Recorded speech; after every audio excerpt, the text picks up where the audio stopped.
আসসালামু আলাইকুম রহমতুল্লাহ বরকাতুহ। আজ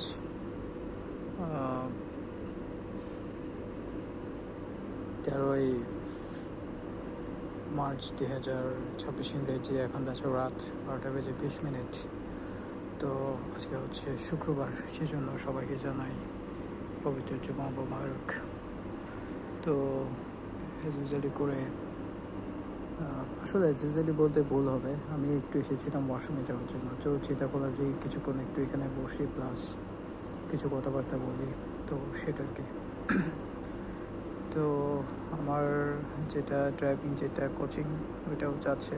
এটা আগামী 19 তারিখ আমার অ্যাসেসমেন্ট প্লাস ক্লাস আছে, দুটো একসাথে করেছি। সেটা 18 তারিখ। এর মধ্যে আজকে হচ্ছে 13 তারিখ, আর 4-5 দিন হয়তো সময় আছে মাঝখানে, তো একটু রিল্যাক্স করতে পারবো। আর রমজানেরও আর বেশি দিন বাকি নেই। সামনের সপ্তাহের মনে হয় এই দিন ঈদ হবে, আর একটা সপ্তাহ বাকি আছে। তো রমজান চলে গিয়ে রমজানকে আসলে অনেক মিস করবো। আর তাছাড়া এভাবেই যাচ্ছে দিনকাল, আলহামদুলিল্লাহ সব কিছুর জন্য।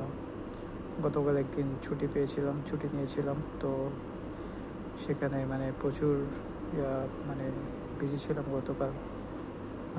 অর্ধেক আমার ছুটির অর্ধেক দিন গেছে খালি এদিক সেদিক দৌড়াদৌড়িতে। তো শেষ পর্যন্ত সব কিছু কমপ্লিট করে রিল্যাক্স হয়ে একদম রুমে ফিরি, তারপর শুয়ে যাই। 3টার দিকে উঠে আবার সাহারি করতে নিচে যাই, কারণ আমার জন্য খাবার দাবার রাখা হয়নি। তো সব কিছু করে এসে আবার শুয়ে পড়ি।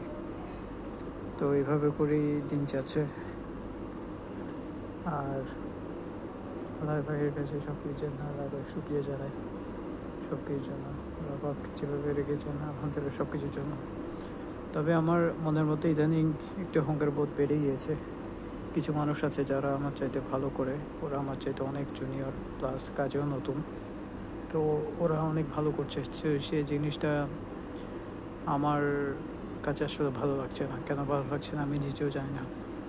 আমি চেষ্টা করছি যে কি কারো পথের কাটা না হওয়ার জন্য, সবাই সবার মতো ভালো করে কাজ করুক, সেটা করার জন্য। কারণ এখানে আমরা এসেছি সবাই কাজ করার জন্য, পয়সা কামানোর জন্য। তো সেটা আর কি। তো এখন আমি কেন আমার মনে যে আসলে এই জিনিসটা হচ্ছে, যেমন আজকে ওই ছেলেটা অনেক ভালো সেলস করেছে আমি ওই ছেলেটার সাথে আসলে পারছি না। কিন্তু আবার তবু মনে হচ্ছে যে ওই ছেলেটা অনেক ভালো করছে, প্লাস সামনে আরও ভালো করবে। প্লাস ওর যে ভালো করার ইচ্ছা, সেটা আমি দেখতে পাচ্ছি। সেখানে আমি অনেক স্লো। তো তবু আর কি আমি চাচ্ছি যে ওই ছেলেটা আরও ভালো করুক, কিন্তু আমার মনের মধ্যে কেন যে অহংকার আসছে আমি নিজেও জানি না।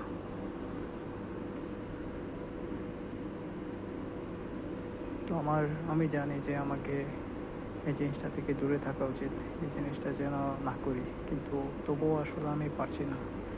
আমার মনের যেটা নেগেটিভ যেটা সাইড যেটা আছে, ওইটা বারবার আমাকে স্ট্রাইক করছে। তো আমি সেটা থেকে দূরত্ব রাখছি। তবুও আমি চেষ্টা করছি যে কিছু ছেলেটা যেন ওর মতো করে কাজ করে, আমি যেন ওর পথের বাধা না হই। কিন্তু আমার মধ্যে জিনিসটা আসলে ভালো লাগছে না। তো সেটা আর কি। আমি এরকম অনেক মানুষের কাছে গিয়েছিলাম, অনেক মানুষের অবস্থা আমি ফেস করেছিলাম, যারা আমার সাথে অহংকার করে আমাকে অনেক নিচু নামিয়েছিল, প্লাস আমাকে অনেক কষ্ট দিয়েছিল। কিন্তু আমি চাই না যে আমি ওই সমস্ত মানুষগুলোর মতো হয়, কিন্তু কেন জানি আসলে আমি পারছি না জিনিসটা নিজেকে কন্ট্রোল করতে। কিন্তু আমার মনে হচ্ছে আমাকে করতেই হবে, কারণ আমি আর 5টা মানুষের মতো না। আমার যেটা কমতি আছে ওইটা নিয়ে আমি যেন থাকতে পারি। কমতিটা যখন আল্লাহ পাক আমাকে কমতি দিয়েছেন, আমি যেন ওইটা নিয়ে থাকতে পারি। তো সে চেষ্টাই করবো, আর কারো পথে যেন কাটা না হই, সে জিনিসটা হওয়ার চেষ্টা করবো। তো ঠিক আছে তাহলে, ওকে, আসসালামু আলাইকুম।